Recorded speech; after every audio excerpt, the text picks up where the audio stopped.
This video was created during the 2023 WGA and SAG strikes. Without the labor of the writers and actors currently on strike, Star Wars Rebels and Ahsoka wouldn't exist. Learn more about the strike at the link in the description.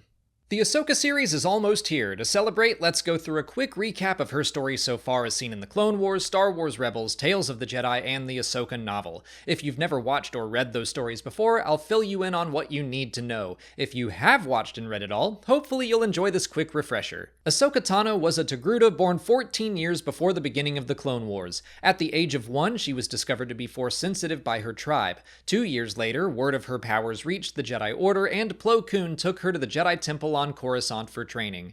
Shortly after the outbreak of the Clone Wars, she was assigned to Anakin Skywalker as his Padawan learner. Although their first interactions were rocky, they quickly learned to respect one another and grew very close over the course of the war. Ahsoka learned from several Jedi during the conflict beyond Anakin, including Obi-Wan Kenobi, Yoda, Plo Koon, Tera Sinube, and more. And she learned valuable lessons from senators like Bail Organa and Padme Amidala. Since Padme was Anakin's secret wife, Ahsoka wound up spending a lot of time with her. Together they met with a separatist senator, Mina Bonteri, and her son Lux, and Ahsoka saw that her enemies weren't all pure evil as she once thought. In the middle of the Clone Wars, Anakin was transported to a mystical realm known as Mortis along with Obi-Wan and Ahsoka. There they met the father, the daughter, and the son, immensely powerful beings that represented the light side of the Force, the dark side, and the struggle to maintain balance between the two.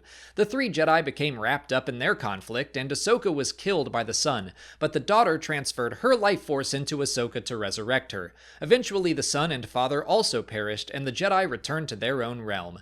When Mina Bonteri was assassinated by Count Dooku, Lux sought revenge by siding with a Mandalorian terrorist group called Death Watch, but he quickly saw they were dangerous and not to be trusted. Ahsoka rescued him from the Mandalorians and first encountered one of their top lieutenants, Bo-Katan Kryze. As Ahsoka's skills and understanding of the Force grew, she was tasked with teaching some Jedi younglings during their gathering, a Jedi ritual where they traveled to Ilum to retrieve kyber crystals so they could construct their first lightsabers. They did so with the help of Professor Huyang, a droid that was almost as old as the Jedi Order itself, containing a record of nearly every lightsaber ever built in his memory. Near the end of the Clone Wars, Ahsoka was framed for a crime she didn't commit, a terrorist bombing of the Jedi Temple hangar. During her trial, she was cast out of the Jedi Order by the Jedi Council to be tried as a Republic citizen. Anakin was able to find the true traitor and clear her name, so the Council invited her back, but she refused their invitation and walked away from the Order. On her own for the first time in her life, she met the Martez sisters who struggled to survive in Coruscant's underworld. She helped them escape capture from the criminal Pike Syndicate, which caught the eye of her old enemy, Bo-Katan. Death Watch and Mandalore had fallen under the rule of the Sith Lord Darth Maul, who Bo-Katan opposed. She asked Ahsoka for help freeing her people, and the former Padawan agreed. Anakin and Obi-Wan provided her with some clone troopers for the mission, including Ahsoka's longtime friend, Captain Rex, and together they defeated and captured Maul. But while transporting him back to Coruscant, Anakin fell to the dark side, becoming Darth Vader, and Darth Sidious issued Order 66 to all clone troopers. Despite no longer being an official Jedi, Rex and the other clones attempted to assassinate Ahsoka. She discovered the clones' actions were due to a mind-controlling chip and was able to remove Rex's in the middle of the battle, but Maul escaped in the chaos and set their ship on a collision course, forcing Ahsoka and Rex to flee. The Jedi and the clone faked their deaths, parted ways, and went into hiding. For a year, Ahsoka lived in a small village until she was tracked down by the Empire's new Jedi hunters, an Inquisitor. She defeated him to save the village and contacted Bail Organa. She worked with him against the Empire for 13 years as a secret agent codenamed Fulcrum. She helped guide the movements of several individual rebel cells and eventually met the crew of the Ghost who operated out of Lothal. 2 of its members were Jedi in hiding named Kanan Jarrus and Ezra Bridger, who attracted enough attention that Darth Vader was sent to hunt them. Ahsoka soon learned that his true identity was that of her old master, and their paths finally converged on the old Sith world Malachor. She fought Vader to give Kanan and Ezra a chance to escape and held her own, but it seemed to be a losing battle. As Vader prepared a killing blow, Ahsoka was pulled out of harm's way by Ezra through a portal to another mystical realm called the World Between Worlds, which existed outside of time and space. Ezra had aged 2 years, entered the World Between Worlds, and ripped Ahsoka out of her own time to safety. The 2 Jedi returned to their own time, and Ahsoka promised to find Ezra when she returned.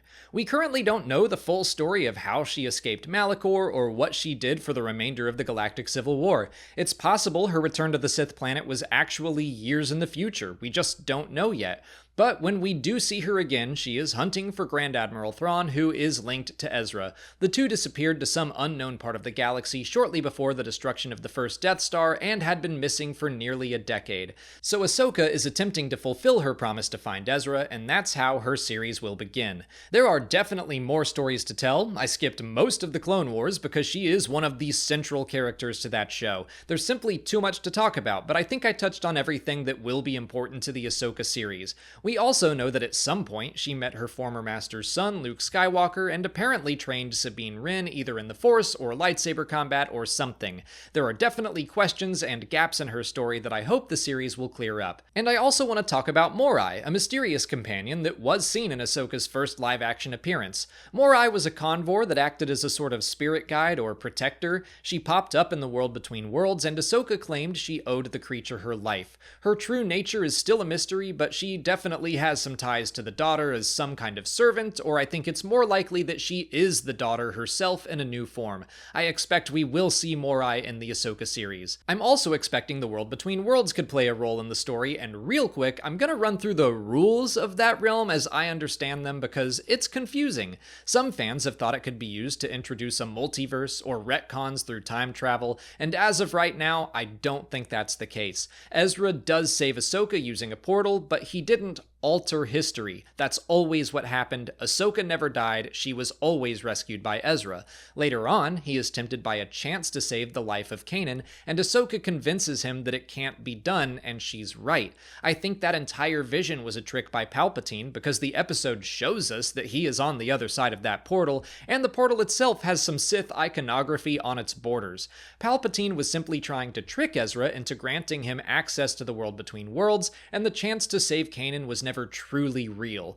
Technically, I think the World Between Worlds does bring in the option for time travel in Star Wars, but it follows Terminator rules instead of Back to the Future rules, if that makes sense. What happened, happened, and cannot be changed. At least that's how I see things right now. The Ahsoka series might reveal some new information. I love the World Between Worlds, but I hope it's used sparingly, because I personally don't want Star Wars to go down the multiverse path. The more we visit that place, the messier I think things can get.